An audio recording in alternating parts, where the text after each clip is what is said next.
This week, we'll begin studying Henry IV, Part 1, and I asked you last time to read the first act. In this act, we'll see many of the same characters returning that we met in Richard II. But we'll also meet new characters, most notably the friends of Prince Henry, or Prince Hal, as he's called by his friends. So, the opening scene reestablishes many of the concerns and the motifs that were raised at the end of Richard II. Although we learn later that years have actually passed between the two plays, King Henry's speech here in the opening scene, it seems to pick up immediately where his closing speech in the last play left off. And I'll read that for you just really briefly here.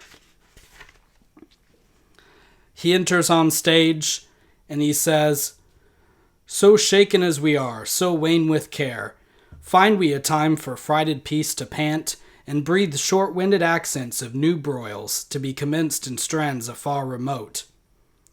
No more the thirsty entrance of this soil shall daub her lips with her own children's blood. No more shall trenching war channel her fields, nor bruise her flowerets with the armed hooves of hostile paces.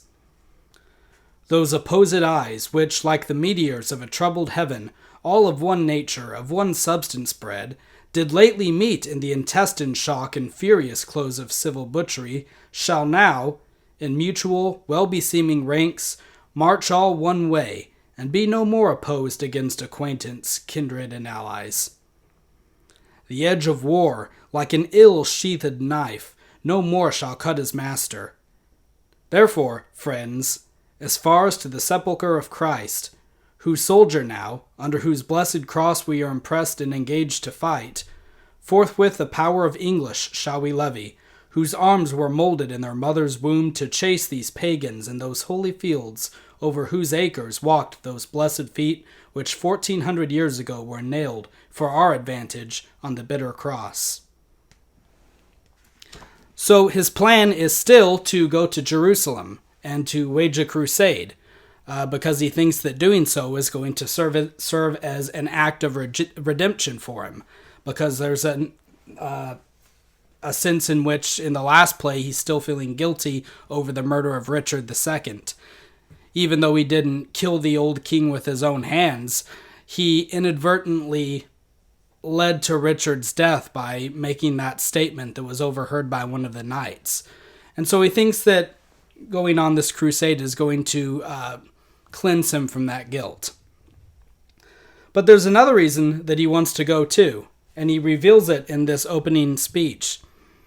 He thinks that not only will a crusade cleanse his own conscience, but that outward wars will keep the English peers too busy to pursue civil wars. Those opposite eyes shall all march one way, and be no more opposed against acquaintance, he says. He's trying, in other words, to be another Edward III, whose reign was marked by victories against France, and again, as we've mentioned a lot of times in this class, who is seen as sort of a model king or an ideal king. But there's some problems for Henry IV, who used to be known as Henry Bolingbroke. He's overwhelmed by adversaries in this play. News of rebellions keep breaking off his intentions to go to war. And so throughout the speech, you'll notice that he says that he's panting. He's breathing short-winded accents. So we can almost hear what the speech should sound like by those clues. It's like he's in a hurry. There's so much going on that he barely has time to pause and think about what he wants to do next. In other words, he's kind of become an old man here. So, he receives news in the first act of two different battles that have just concluded. The first battle took place between Edmund Mortimer, who is a distant relation of his, and Owen Glendower, the leader of the Welsh. We saw in the last play that the Welsh were loyal to King Richard, and only came over to Henry's side when they thought that Richard was dead. So it makes sense that they're in rebellion now. They were never too attached to King Henry IV to begin with. And even though we hear that Edmund Mortimer, was noble and that he fought valiantly, the Welsh have overpowered him and they've taken him hostage. So that's a problem that the king has to deal with. The other battle is one that takes place between the Scot, Archibald, the Earl of Douglas, and Henry Percy, the gallant Hotspur, who is a character that's already familiar to us from Richard II. Only now, he's grown up. He's a full-fledged war hero now. We hear that he fought with Douglas for an entire hour, and that he is among a grove the very straightest plant, returning to the garden imagery from the last play as well.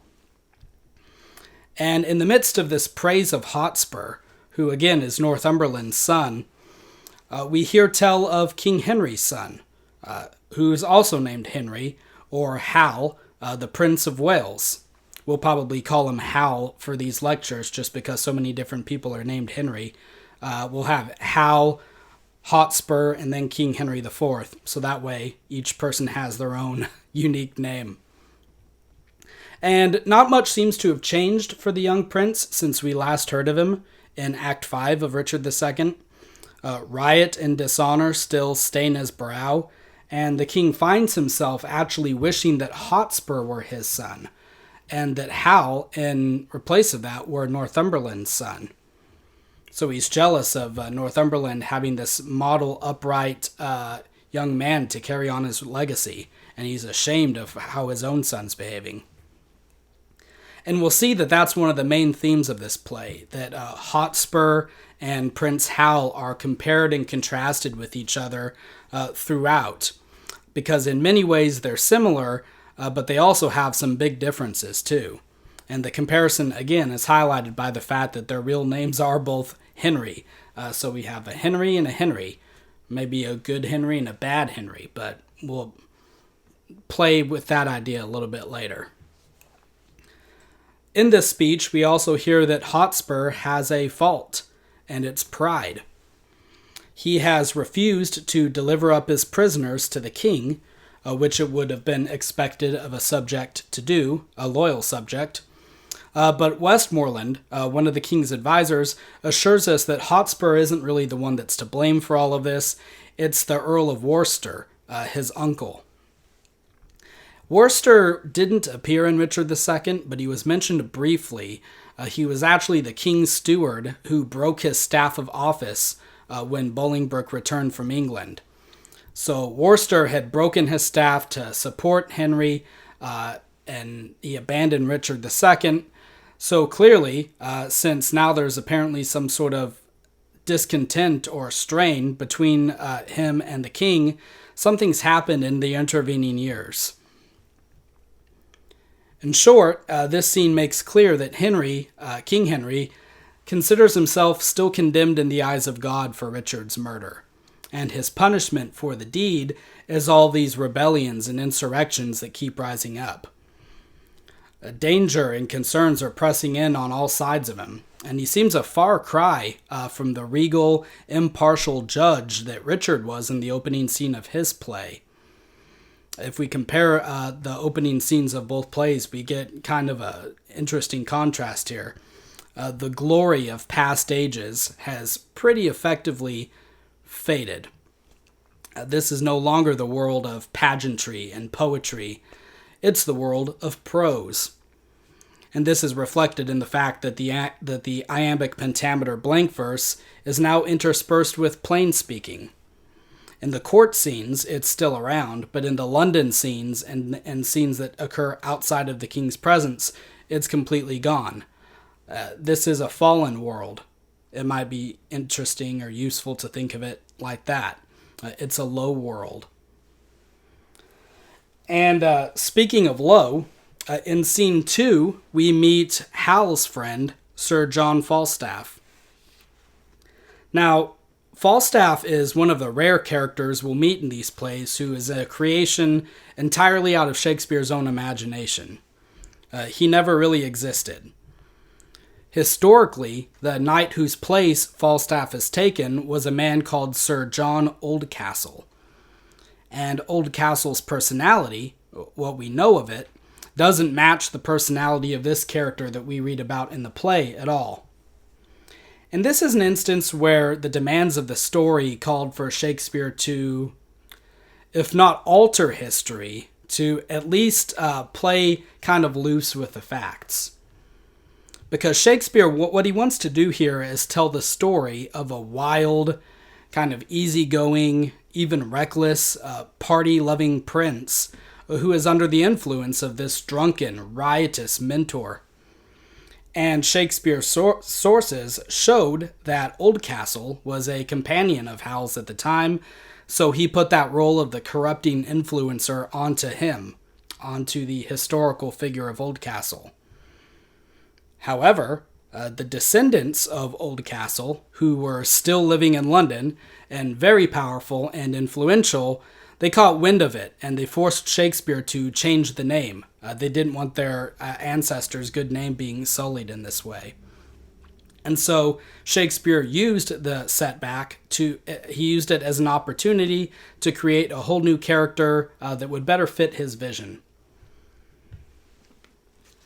So, reading this scene, we might recall a pivotal idea that was raised in Richard II. Remember, Richard had that line near the end where he said, "I wasted time, and now doth time waste me." A little bit earlier, he says that time is what set a blot upon his pride. So Richard II was this kind of spendthrift king who wasted time. And Shakespeare has already established from that play that wasting time is this serious sin, especially for a monarch.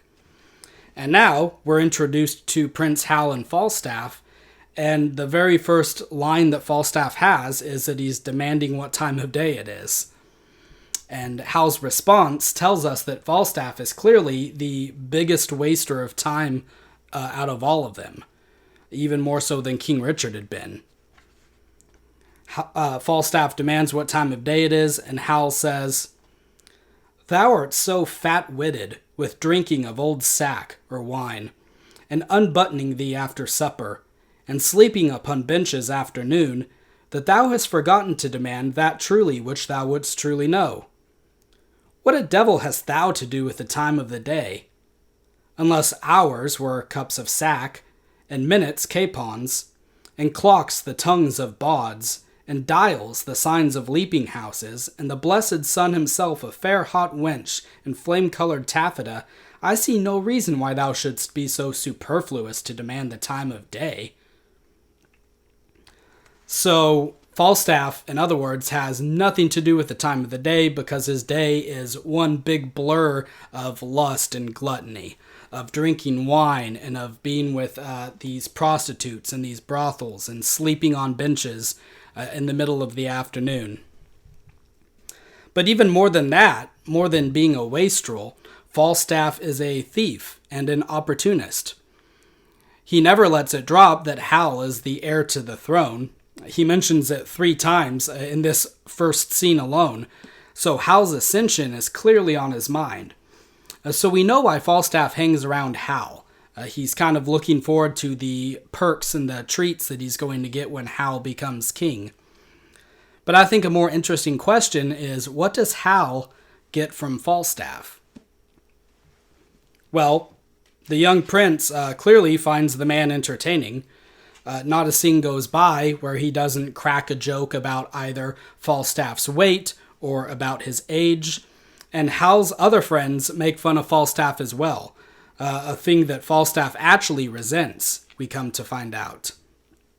We glimpse his animosity toward Poins, another friend, right away. So Falstaff, he's clearly this old man who is pretending to be young. He's hanging out with the ruffians, even though they make him the butt of all of their jokes. He laughs along with it and makes jokes about himself too, but he's clearly dealing with some issues here. Old men shouldn't be behaving the way that Falstaff is behaving. They should be wise, they should be reverend. Falstaff is a drunkard, and he instigates these younger men to do all these wild, unruly, and sometimes illegal deeds. Poins is an interesting character as well, for he he seems to know what makes Hal tick better than Falstaff does. So they have this plan where they're going to rob these people on the highway. Not a very good way to spend one's time. And Hal, at first, he's unwilling to go along with it.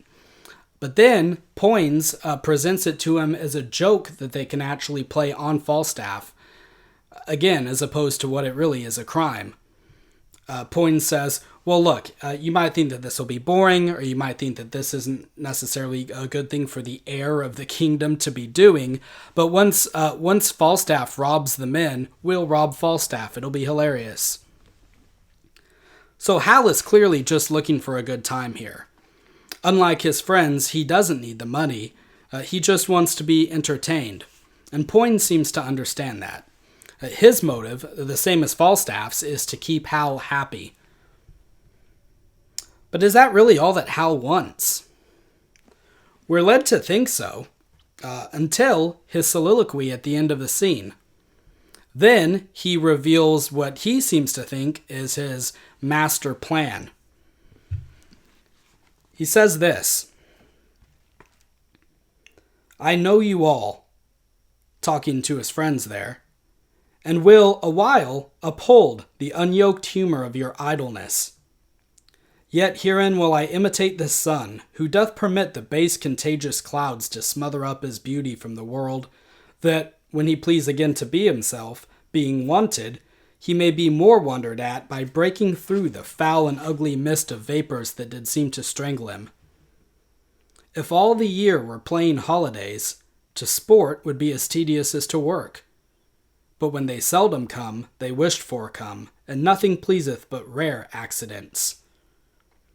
So when this loose behavior I throw off, and pay the debt I never promised, by how much better than my word I am, by so much shall I falsify men's hopes, and, like bright metal on a sullen ground, my reformation, glittering o'er my fault, shall show more goodly, and attract more eyes, than that which hath no foil to set it off.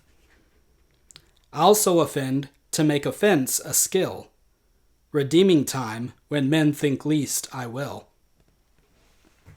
So the sun imagery that was used so many times to describe both kings and Richard II, Hal has already appropriated for himself. His plan to surprise the world with a sudden transformation reveals that he already has a shrewd political mind and that he knows how to play a crowd, the same way that his father did in the last play. According to this soliloquy, Hal isn't really a scoundrel, he's only pretending to be one. And he'll redeem the time, which is a quote from the book of Ephesians, bringing the concept of using time wisely back into the picture. This is what Hal tells us, and we can certainly believe him if we choose to. Readers and scholars all through history take him at his word here, and they rank him above even his father in terms of subtlety and cold calculation, because that's a really long con to play, to pretend to be this dissolute person just so that when you become king, you can reveal your true self and people will like you.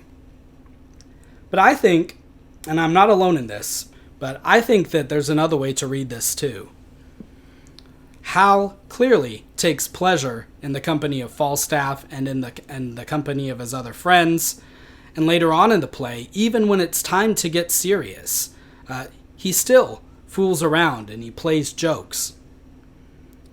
I think that this whole soliloquy might just be the lie that he tells himself in order to make it okay for him to live the way that he does. It's his excuse. And this creates suspense when we read the play, because we don't know if he'll be able to live up to his own plan or not when the time comes. Sure, he's not really tearing himself up over guilt right now when he does all these wild things, because he's saying, someday I'll put it all aside and become the responsible prince. But what if that day comes and he can't do it? What if he's still attached to Falstaff and the others, and the drinking, and the robbing, and all the other crazy things that he's doing? So it'll be interesting to chart the moral progress of Prince Hal through this play.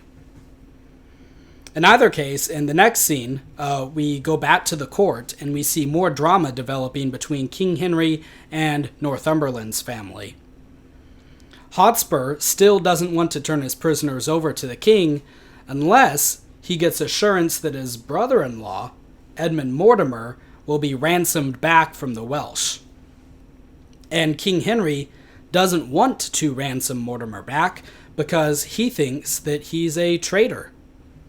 And he actually has a good reason for thinking so as well, because we learn that in the time that's passed since Mortimer's been captured, he's married his captor's daughter. So, maybe that would raise Henry's suspicions. Owen Glendower, the captain of the Welsh, takes him hostage, and then the next thing that the court hears, Mortimer is his son-in-law. And so it's a strange development. And we're not told at this point if that was a marriage out of love or a marriage out of political expedience. Maybe Glendower forced him to get married at sword point. I can't really say gunpoint, but sword point. But we don't know. What we do know is that Henry doesn't trust Mortimer now. Either way. Worcester and Northumberland, however, see the king's reluctance to ransom back Mortimer having more to do with the fact that he has a claim to the throne. Apparently, before King Richard left for his war in Ireland, he named Mortimer heir if he should die. And the last play we read, Richard II, didn't say that. It left that detail out, but it did happen historically. Right around the time Richard would have been naming the Duke of York as the regent and as the protector in his stead, around Act 2, I think, of Richard II, he would have made this proclamation too and named Mortimer the heir. So at this point, a look at an updated family tree is probably in order. We can see that one of the 7 sons of Edward III, who had died before Richard II began, Lionel, the Duke of Clarence, had a daughter named Philippa. Now she married a man named Edmund Mortimer, and their son, also named Edmund, is the Mortimer of this play, who's just been captured by the Welsh. So this Mortimer, notice, is descended from a brother who is actually older, further up on the line of succession than John of Gaunt had been. And remember, in the order of succession, older siblings and the descendants of older siblings come first. So if we were going to go by the order of succession, Mortimer should be king after Richard II's death, not Henry. Where were the Mortimers during the events of our last play? Shakespeare is silent on that. They were somewhere else. Wherever they were, they didn't play too important of a role in Bolingbroke's rebellion. But now, this has come up, and the Percy family, which is the Northumberland's the Duke of Northumberland's surname, they have decided that they were wrong in the past. They were wrong to support Bolingbroke, and they want to set up Mortimer as king instead of Henry. We can see that Richard's prophecy about Northumberland has already come true. Remember that in Act 5 of the last play, Richard actually said, Northumberland, you're false to me, you're going to be false to him, you two are going to turn on each other sooner rather than later. And now it's already starting to come true. And this is a dangerous alliance that's forming. Not only is Mortimer going to bring the power of the Welsh over to their cause, but a powerful archbishop is sympathetic to them. And they're going to try to win the Scottish rebels over to their side as well. So King Henry has a pretty serious rebellion on his hands right now. And it's just going to get worse as the play progresses. So, for the next lecture, read Acts 2 and 3.